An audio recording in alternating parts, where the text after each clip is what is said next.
88년 11월 어느 날 밤 2호선 전철역 부근 역세권 동네. 제법 날이 쌀쌀했다. 적당한 취기 덕분에 날이 춥다고 느끼진 않았지만 스산한 초겨울의 밤은 충분히 외로움을 자극했다. 전철역에서 내린 나는 서둘러 집으로 발걸음을 재촉했다.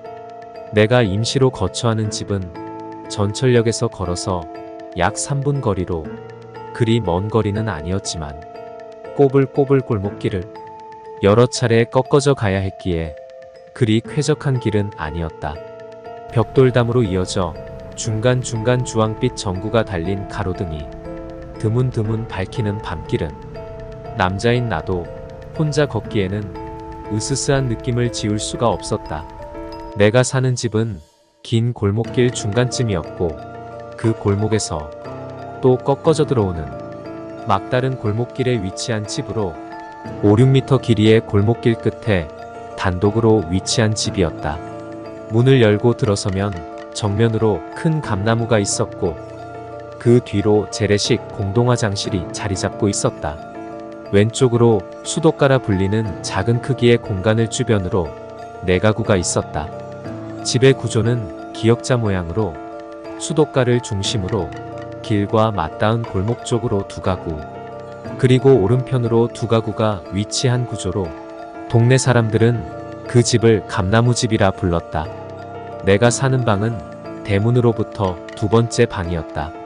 수도가와 방 사이에는 사람 둘이 지나갈 정도의 통로가 있었고 방문은 오래된 나무문으로 되어 있었다.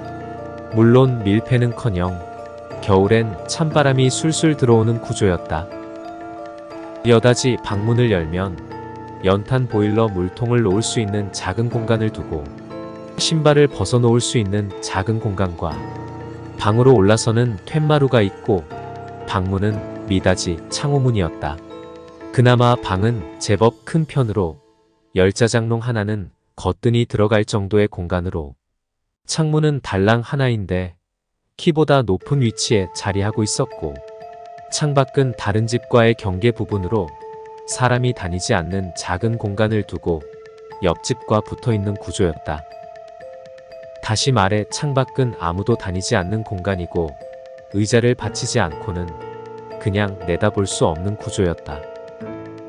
엄한 아버지와 마찰 때문에 홧김에 집을 뛰쳐나와 급하게 직장 가까운 곳으로 얻은 방이지만 안락한 나만의 공간이었고 짐이라고는 집에서 급하게 챙겨나온 책 50권 정도가 책꽂이도 없이 한쪽 벽면에 일렬로 쭉 진열된 상태였고 TV나 라디오도 없이 책을 보기 위한 책상 겸 밥상 하나와 이불 보따리가 전부였다. 방은 적당히 따뜻한 편이었고 그날따라 만사가 귀찮아 씻지도 않고 잠을 청했다. 창밖으로 어슴풀의 달빛이 비쳐 들어올 정도로 보름달이 훤한 밤이었다. 묘를 깔고 창문을 머리맡으로 하고는 자리에 누웠다. 그리고는 별 뒤척임 없이 잠이 들었다. 얼마나 잤을까? 나는 무슨 소리에 잠을 깼다. 누군가가 대문 밖에서 내 이름을 부르는 소리였다. 민구가. 남자 목소리인지 여자 목소리인지 분명하지 않았다. 가끔 회사 일로 영등포 쪽으로 금형 작업을 나왔다가 한 번씩 들르는 고교 동창 녀석이 있긴 했다. 미친놈, 이 밤에 웬일이야? 나는 숨을 죽이고 귀를 기울였다. 밖은 조용했다. 그리고 더 이상 아무 소리도 들리지 않았다. 잘못 들었나? 나는 다시 잠을 청했다. 그러다 또다시 잠이 깼다. 이번에는 나무로 된 방문 앞에서 누군가가 나를 부르는 것이었다. 민구가. 아직 한밤중이었지만 한 번도 아니고 두 번씩이나 나를 부르는 소리는 분명 잘못 들은 게 아니었다. 이번엔 더 숨을 죽이고 귀를 쫑긋 세우고 온 신경을 집중했다. 목구멍에서 큰 소리로 침이 넘어가는 소리가 방 안에 울리는 듯 했다. 1분? 아니 10분? 모르겠다. 하지만 꽤 오랜 시간 동안 더 이상 아무 소리도 들리지 않았다. 무서워진 나는 이불을 다시 뒤집어 쓰고 잠을 청했다. 또다시 잠을 청한 지 얼마나 되었을까? 이번엔 누군가 방문을 열고 들어와 미닫이 창호문 앞 텐마루에서 나를 부르는 게 아닌가. 민구가 나는 온몸이 굳는 걸 느꼈다. 사실 처음 2번은 술도 한잔 한 데다가 비몽사몽간에 잘못 들었으려니 했다. 어쩌면 외로운 밤 누군가 나를 찾아줬으면 하는 마음속 작은 갈망이 환청으로 들렸나 싶기도 했다. 하지만 이번엔 아니었다. 똑똑히 들었다. 나를 부르는 소리를. 분명하게 내 이름을 똑똑히 불렀다. 하지만 나는 아무것도 할 수가 없었다. 아니, 무엇을 어떻게 해야 할지 몰랐다는 말이 더 정확하겠다. 온몸이 사시나무 떨듯 떨렸지만 웬일인지 다시 잠이 들었던 모양이다. 그리고는 정말로 무서운 일이 일어났다. 누군가가 창호문을 열고 들어와 내 발밑에 앉았다. 그리고는 나지막히 내 이름을 또 부르는 것이었다. 역시 남자인지 여자인지 구분이 안 되는 목소리. 민구가 하지만 나는 이불 밖으로 고개를 내밀 수가 없었다. 이불 속은 내가 내뱉는 공포로 한증막처럼 뜨거웠고 숨이 막혀 질식할 지경이지만 나는 고개를 내밀어 내다볼 엄두가 아니 용기가 안 났다.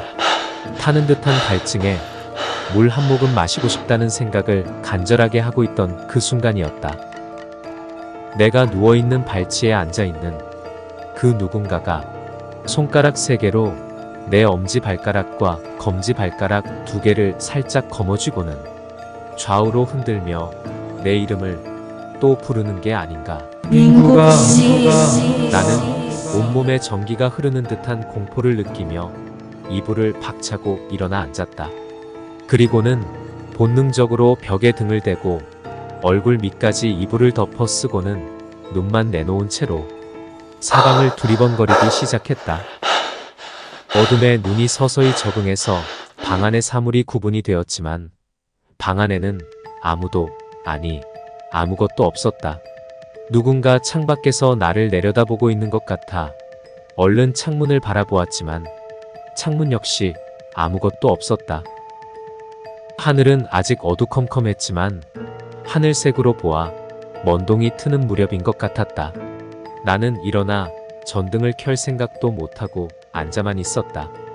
온몸이 식은 땀으로 범벅이 되었고 입안이 말라붙어 침조차 삼킬 수가 없었다. 바깥이 희뿌옇게 밝아오는 걸 느끼고는 용기를 내어 세수도 못하고 서둘러 출근길에 나섰다. 골목을 나서면서 내 방과 맞닿은 빈 공간을 흘끔 보았지만 역시 아무것도 없었다. 그리고 그날 밤 귀갓길에 내 머릿속은 복잡했다. 단 하룻밤도 더 그 방에서 머무를 수는 없었다. 어둠이 깔린 골목을 굽이굽이 지나 집 앞 골목에 들어섰을 때였다. 나는 골목 입구에 바로 붙어있는 다른 집 대문을 바라보고는 그 자리에 얼어붙었다. 대문에는 커다란 금조등이 불을 밝히며 걸려 있었다. 어제 밤사이에 그 집에 사시던 할머니가 새벽녘에 돌아가셨다고 했다. 당연하게도 나는 그 할머니를 한 번도 본 적이 없었다. 30년이 넘었지만 아직도 나는 궁금하다. 그날 밤 할머니는 나한테 왜 그러셨을까? 혹시 나랑 같이 가자.